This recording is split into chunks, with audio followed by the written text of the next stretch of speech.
हाय दोस्तों, 5G study में आपका स्वागत है।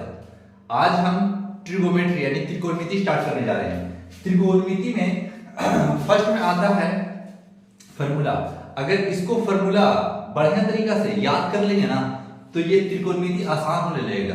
फॉर्मूला कुछ जो होता है जैसे कि sin थीटा लंब बटा कर्ण, cos थीटा आधार बटा कर्ण, इस तरीका से याद रहेगा ना तो आपको आसान लगने लगेगा कि ये मैथ को बनाना बहुत इजी है। त्रिकोणमिति है, त्रिकोणमिति में सबसे ज्यादा नंबर पूछे जाते हैं बिहार बोर्ड से। तो इस तरीका से बताते हैं। पहले तो ये समकोण त्रिभुज जान लीजिए। जैसे देखिए ये बनाया है हम राइट एंगल ट्रायंगल, समकोण त्रिभुज। समकोण त्रिभुज में जैसे कि sin थीटा होता है लंब बटा कर्ण। कर्ण किसको बोलेंगे? समकोण त्रिभुज जहां 90 डिग्री एंगल बनाता है ना उसके सामने वाला कर्ण बोलते हैं, इसको कर्ण बोलते हैं। लेकिन ये एंगल और ये एंगल के आधार से लंब और कर्ण, लंब और आधार बदलते रहेंगे। लंब आधार तभी बदलेंगे जब ये एंगल सामने रहेगा तो ये लंब हो जाएगा, अगर ये एंगल ये सामने रहेगा तो ये लंब हो जाएगा। तो ये बदलेगा एंगल के हिसाब से। एंगल sin थीटा sin ए है या cos ए है उसके आधार पर ही बदलेगा। अगर ये बढ़िया तरीका से दिमाग में अगर फिट हो जाएगा, याद हो जाएगा तो आसानी से टोटल ये चैप्टर 8.1 को समाप्त कर दीजिएगा इजी तरीका से। जैसे में sin थीटा को बोला है लंब बटा कर्ण, तो sin थीटा तो हम लंब किसको माने, कर्ण किसको माने? लंब अभी फिलहाल आप इसको मानिए। क्यों लंब इसको माने? अभी लंब मान के चल रहे हैं। जब एंगल आएगा ना क्वेश्चन में तो समझाएंगे कि लंब ये भी हो जाता है। ये दोनों बदलते रहते हैं लेकिन कर्ण फिक्स होते हैं। तो इस कंडीशन से आप याद कर लीजिएगा इसको। cos थीटा का होता है आधार बाई कर्ण। आधार बाई कर्ण हो जाते हैं। आधार बाई कर्ण। अब tan थीटा को जैसे कि tan थीटा होता है लंब बाई आधार, लंब बाई आधार। cot थीटा को लिखेंगे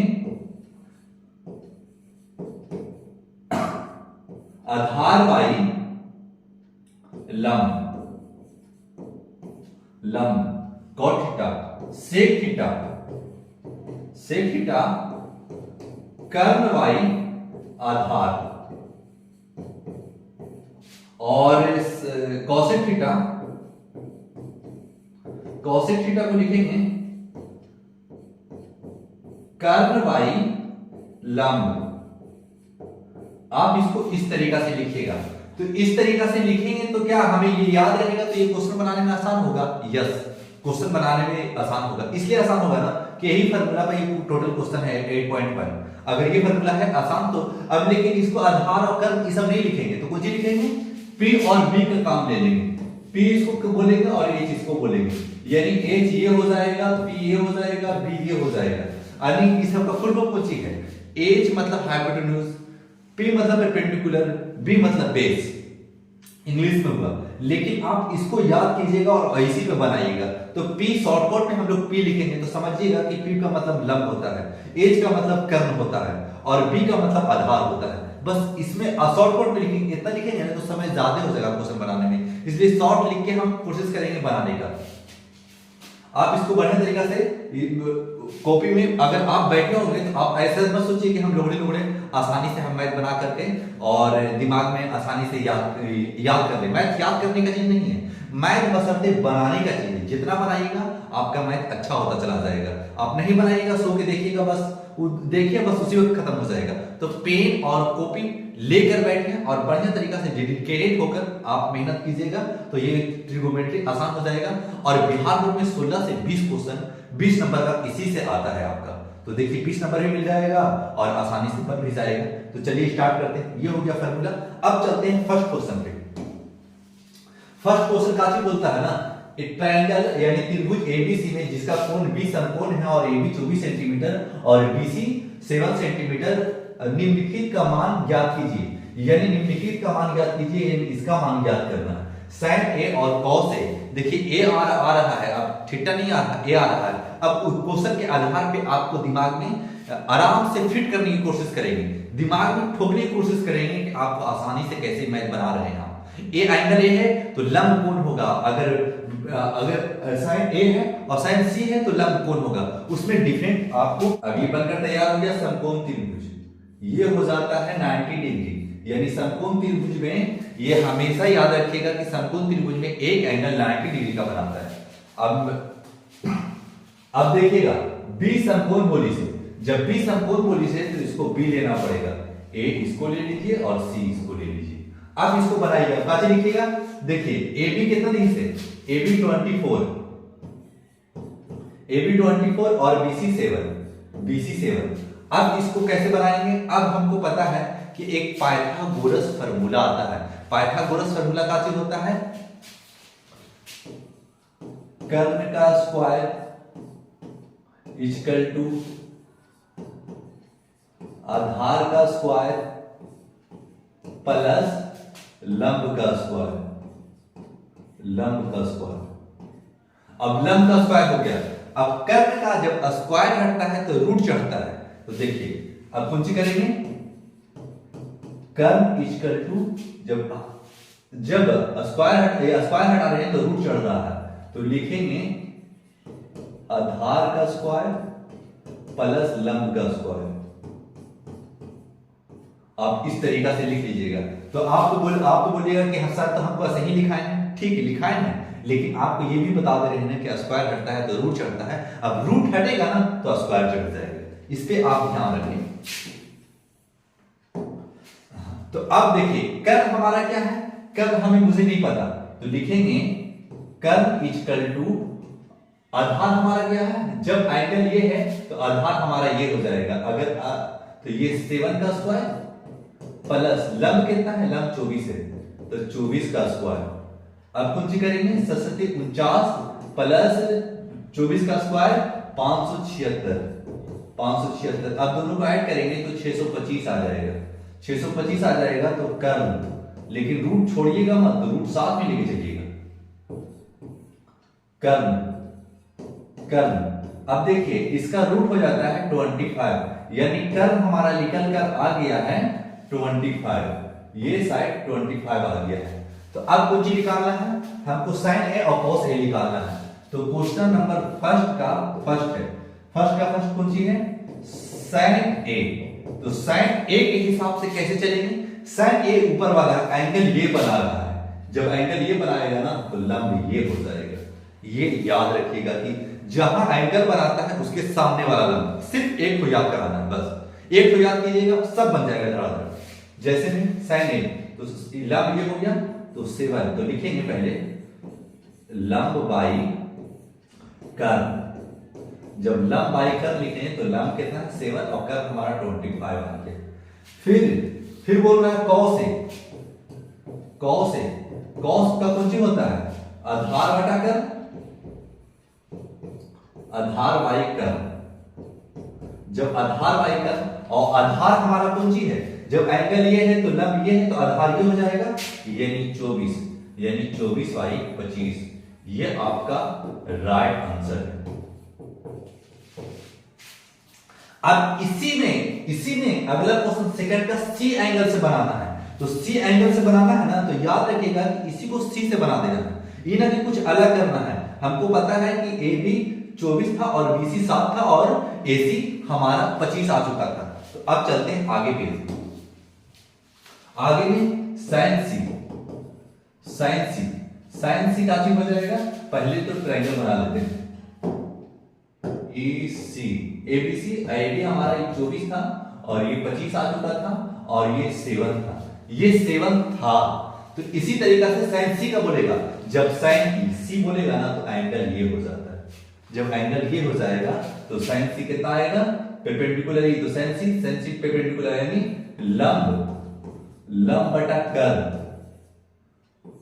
लंब बटा कर्व। तो लंब बटा कर्व, साइन सी है तो परपेंडिकुलर ही है, यानी लंब हमारा 24 हो जाएगा और कर्व तो हमारा 25। ये कभी नहीं बदलेगा, ये हमेशा एक जगह रहेगा, लेकिन ये दोनों बदलते रहेंगे। अब cos c, cos c को कुछ लिखेगा, यानी आधार बटा कर्म। आधार बटा कर्म कौन सी होता है? आधार हमारा जब c है, cos c है, तो परपेंडिकुलरली तो बेस e, यानी 7y/25। ये आपका राइट आंसर हो जाता है। आप कॉपी में बढ़िया तरीका से इसको छाप लीजिए। अब चलते हैं क्वेश्चन नंबर सेकंड में। ये 13 है, तो हमको क्यूआर पूछ रहा है। तो पहले तो पाइथागोरस लगाएंगे, और पाइथागोरस थ्योरम, इसका पाइथागोरस फार्मूला लगा करके पहले तो क्यूआर निकालेंगे। क्यूआर में काफी बताया था आपको, कर्ण का स्क्वायर इक्वल टू लंब का स्क्वायर प्लस आधार का स्क्वायर। आधार का स्क्वायर आप बोलिएगा कि कभी आधार इधर दे रहे हैं, कभी आधार इधर दे रहे हैं, तो प्लस में मेरे भाई, तो आप इधर भी कर सकते, इधर भी कर सकते, प्लस में कोई प्रॉब्लम नहीं होना चाहिए।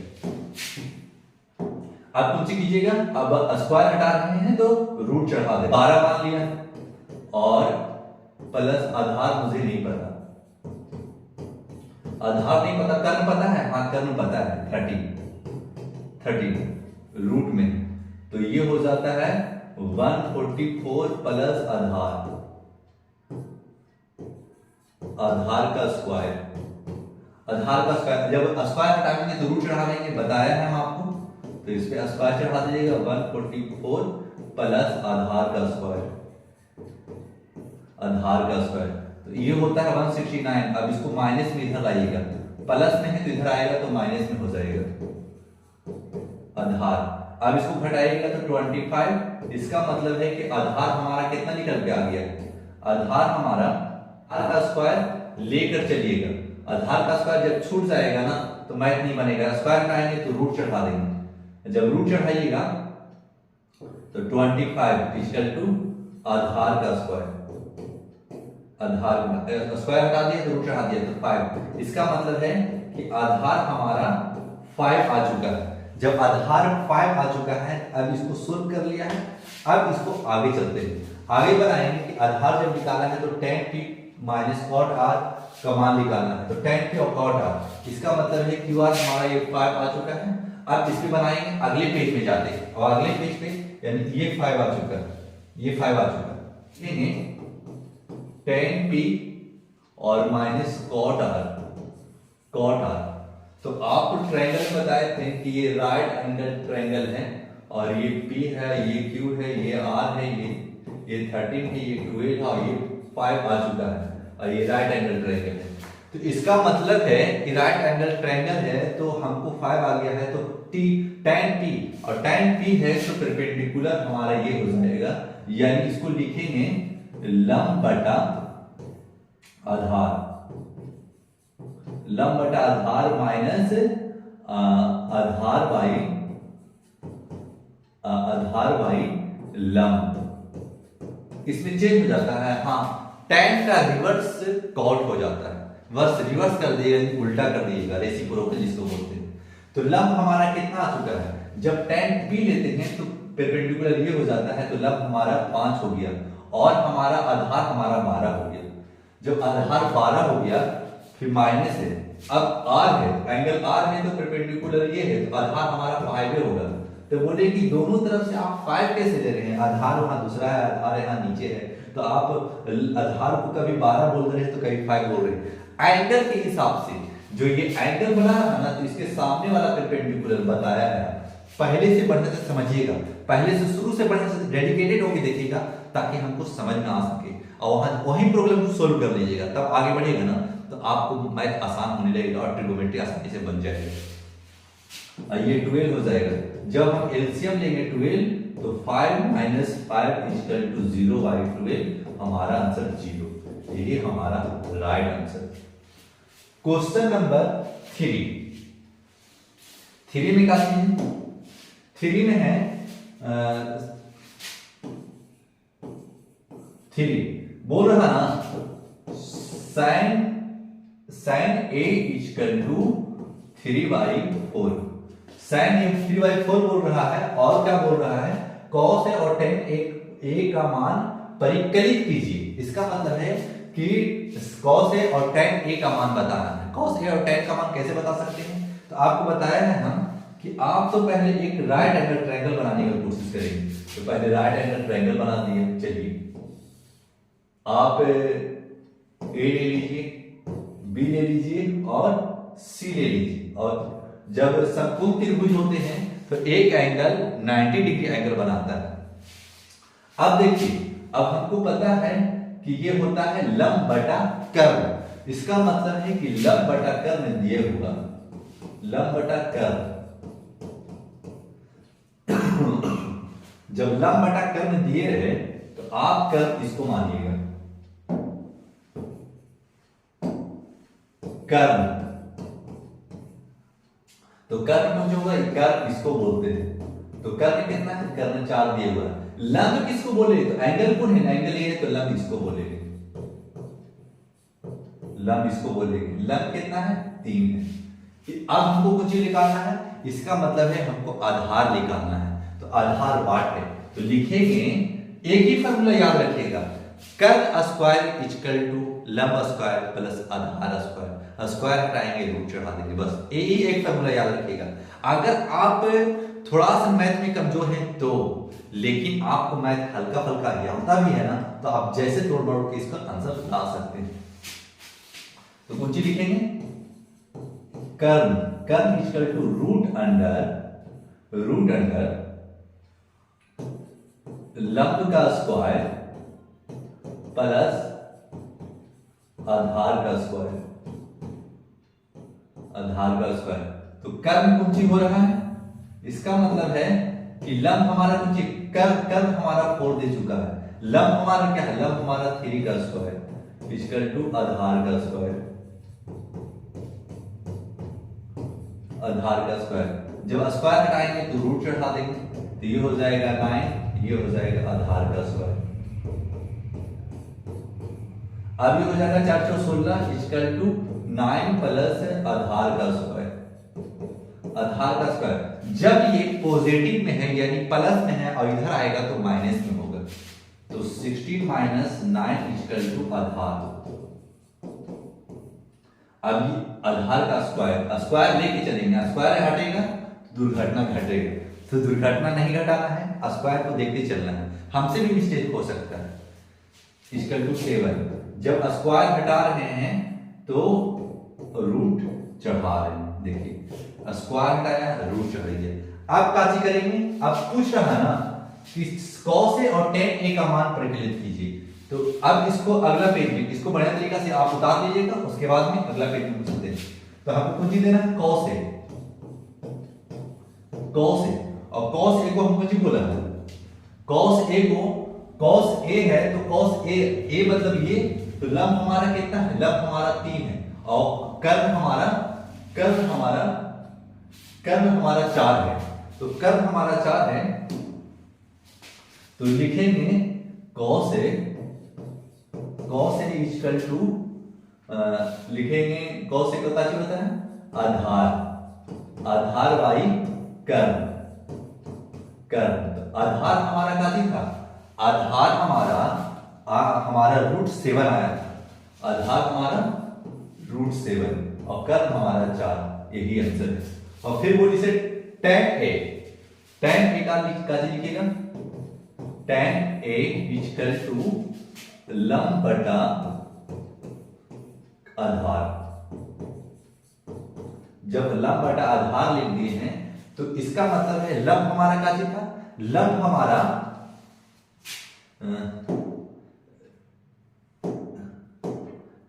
कितना है? लंब हमारा 3 था और कर्ण हमारा 4 था, तो लंब हमारा 3 है, और आधार हमारा क्या चीज है? आधार हमारा नहीं पता था, तो हम आधार निकाले थे √7, तो आधार √7, यही आपका राइट आंसर। आप इसको पूरी तरीका से दिमाग में बैठाइए कि कैसे आधार हो रहा है, कैसे कर्ण हो रहा है, कैसे लंब हो रहा है।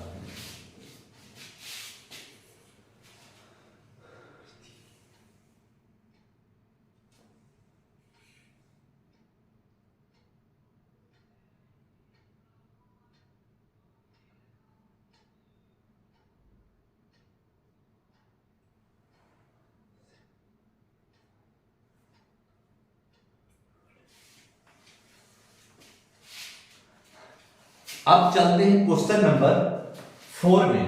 4 बोल रहा ना, 4 बोल रहा है, 4 बोल रहा है कि cot 15 cot a, तो लिखेंगे 15 cot a इक्वल टू 8। मान कौन सी रहा है, sin a और sec a, और sin a और sec a को ज्ञात करना है। जैसे में फर्स्ट में था cos a और tan a को हल करना था, अब हमको हल कौन सी करना है, sin a और sec a। तो sin और sec a, तो हम पहले तो cot को हम पाइथागोरस का यूज कर करके हम पहले का चीज निकालेंगे, पहले हम कर्व निकालने की कोशिश करेंगे। तो कर्व कैसे निकालेंगे, एक पहले समकोण त्रिभुज बना लीजिएगा, समकोण त्रिभुज में ए बी सी। अब ए बी सी कर चुके, क्वेश्चन नंबर 4 बना रहे हैं, क्वेश्चन नंबर 4 बना रहे हैं। तो अब देखिएगा कि हमको पता है कि ये होता है आधार बटा लंब, आधार बटा लंब, आधार बटा लंब। जब आधार बटा लंब आ चुका है तो हम का चीज निकालेंगे, यानी हमको कर्व नहीं पता है। तो लंब किसको बोलेंगे, एंगल ये, तो परपेंडिकुलर ये, इसका मतलब परपेंडिकुलर कितना है, लंबी को परपेंडिकुलर बोलते हैं। ये 15 है और ये 8 है, और कर्व हमें नहीं पता, तो पहले तो कर्व निकाल लेते हैं। तो लिखेंगे कर्व इक्वल टू रूट अंडर आधार का स्क्वायर प्लस लंब का स्क्वायर। अब कुछ लिखेंगे, आधार हमारा क्या चाहिए, आधार हमारा 8 का स्क्वायर, 8 का स्क्वायर, और लंब हमारा 15 का स्क्वायर, 15 का स्क्वायर। अब इसको कुछ लिखेंगे 64 प्लस 225। अब इसको ऐड करेंगे ना तो 289 आ जाएगा। अब 289 का 70 निकलता है, 289 का रूट 70 निकलता है। जब 70 निकल चुका है तो अब हमको कौन सी आंसर देना है, हमको बताना है sin a और sec a। sin a और sec a, इसका मतलब है कि sin a को कुछ बोलेंगे लंब बटा कर्व, और sec a को कौन सी बोलेंगे कर्व बाई आधार, कर्व बाई आधार। अब हम इसको देखेंगे कि कर्व कौन था और लंब कितना था। तो इसका मतलब है कर्व हमारा 17 आ चुका है, तो 17 है, और हमारा लंब 15 है। तो लंब हमारा 15 हो जाएगा और कर्व हमारा 17 हो जाएगा। कर्व हमारा यहाँ 17 आ गया था, अब हमको आधार निकालना है। तो आधार का चीज बोलेंगे, आधार हमारा कितना था, आधार हमारा 8 था, 8, तो आधार हमारा 8। तो इसका मतलब है कि 15/17 और 17/8 हमारा ये राइट आंसर आ चुका है। अब क्वेश्चन नंबर 5 में चलते हैं। 5 में लिखेंगे सेक थीटा इक्वल टू 13/12।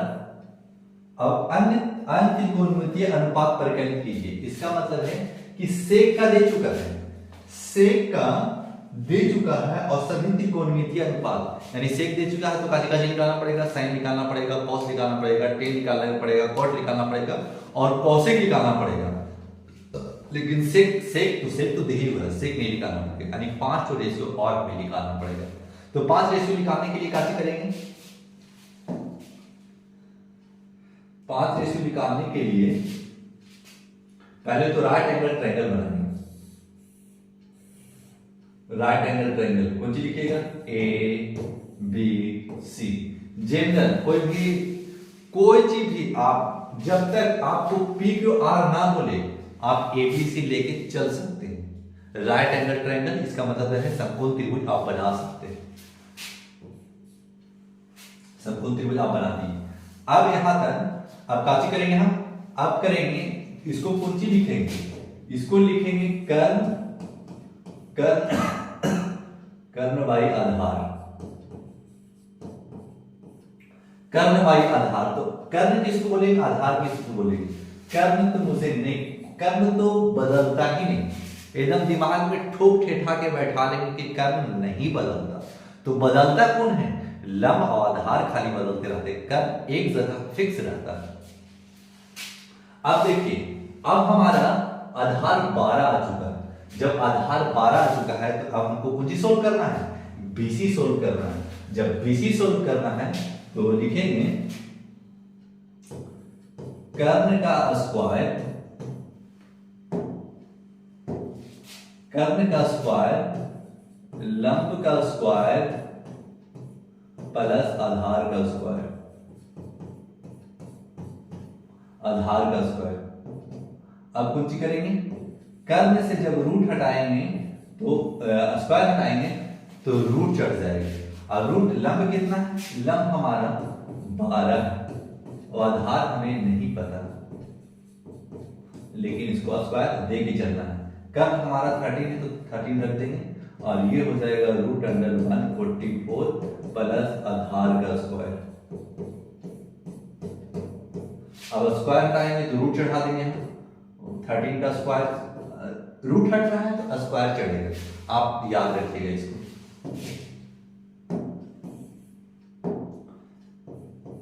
अब ये हो जाएगा, रूट हट चुका है तो 144 प्लस आधार का स्क्वायर, आधार का स्क्वायर तो 169 इक्वल टू 144 प्लस आधार का स्क्वायर। अब आधार का स्क्वायर, अब इसको लेके आइए माइनस में, 144 इक्वल टू आधार का स्क्वायर साथ में रखिएगा। आधार का स्क्वायर हटेगा, दुर्घटना घटेगा। जब दुर्घटना घटेगा तो मैथ का कोई आंसर नहीं मिलेगा, तो आप याद रखिएगा कि स्क्वायर हमको रखना पड़ेगा। ये हो जाएगा 25 इक्वल टू आधार, आधार का स्क्वायर। जब स्क्वायर हटाइएगा तो रूट चढ़ा दीजिएगा। जब रूट चढ़ा दिया है तो पता है कि आधार हमारा 5 आ जाएगा, तो आधार हमारा 5 आ चुका है। जब आधार हमारा 5 आ चुका है तो अब हमको कुछ सोल्व करना है, सारा चीज सोल्व करना है। Sin cos tan cos sec cosec, तो आप लिखिएगा sin theta cos theta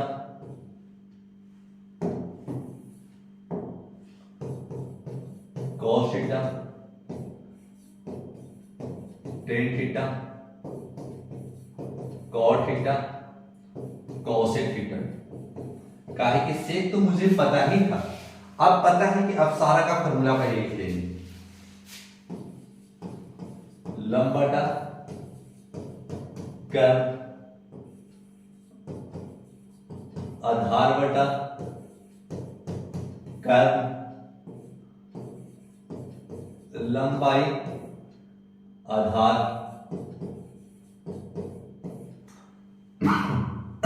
ten का जस्ट उल्टा हो जाता है कॉट, इसको लिख देंगे आधार बटा लंब। अब कौसे को कुंजी लेंगे, कर्व बाई लंब। पूरा फॉर्मूला लिख के तैयार है। अब कुंजी करना है, अब खाली बताना है कि कर्व क्या था। तो हमको पता था कर्व क्या आया था, कर्व हमारा आधार 5 आया था और कर्व 13 दिया हुआ था और लंब हमारा 12 था। तो लंब हमारा 12 था, जहां जहां 12 था वहां लिख देते। लंब हमारा 12 था, पहले 12 लिख देते हैं, 12/13 था कि कर्व 13 था।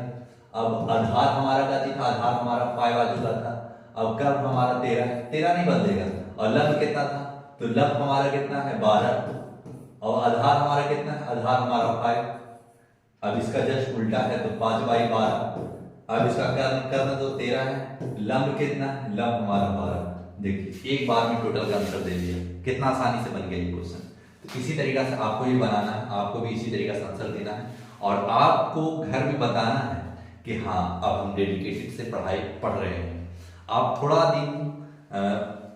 थोड़ा दिन का मोहलत दीजिए और हमें काम ना करवाकर हमें स्टडी करवाइए।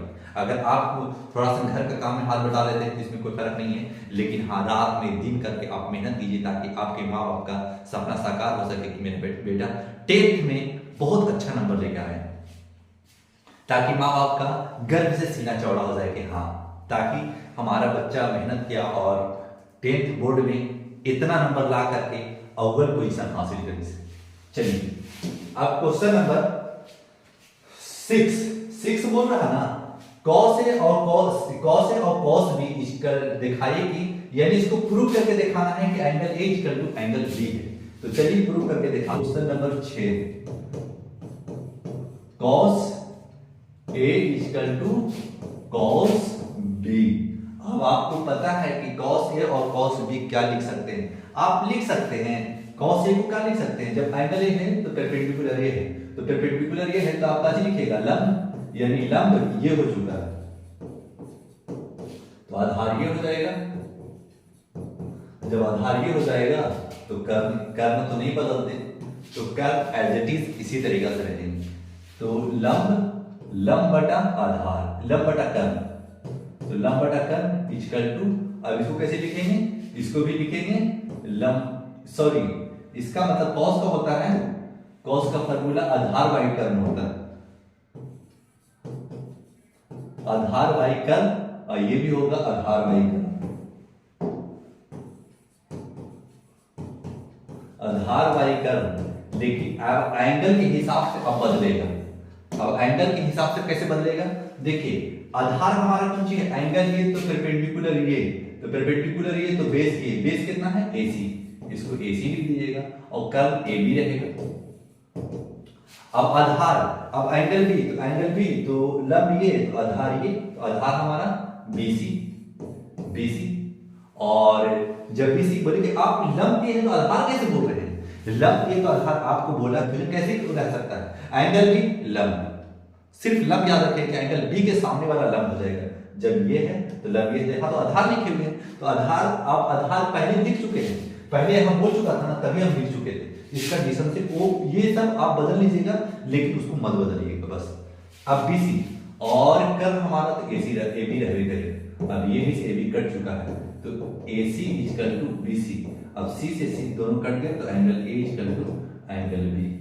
देखिए यही तो प्रूफ करना था मुझे, angle A equal to angle B, angle B। आप इसको प्रूव कर दी, बस इसी को ऐसे ही प्रूव करना था, angle A equal to angle B दिखा दिया आपको, एंगल A एंगल B आपको कैसे लाना है, किस तरीके से लाना है आपको। चलिए क्वेश्चन नंबर 7 का,